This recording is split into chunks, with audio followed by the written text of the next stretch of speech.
So here in Filmora, I'm going to drag my video clip onto the timeline. To add freeze frame, or also known as frame hold effect, which is really just pausing a video on a specific frame for a period of time, move your playhead to the place on the video clip where you want frame hold to start. Now click on the snapshot button over here to take a screenshot of the current frame. Once you click OK button, your screenshot will show up in your project here. Now press the C key on the keyboard to turn your mouse cursor into razor blade tool. Now cut your video exactly at the playhead.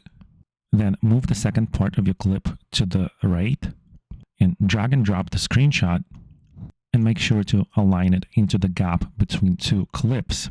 And so in pretty much this is how you would create the frame freeze effect in Filmora or frame hold effect, similar to Premiere Pro.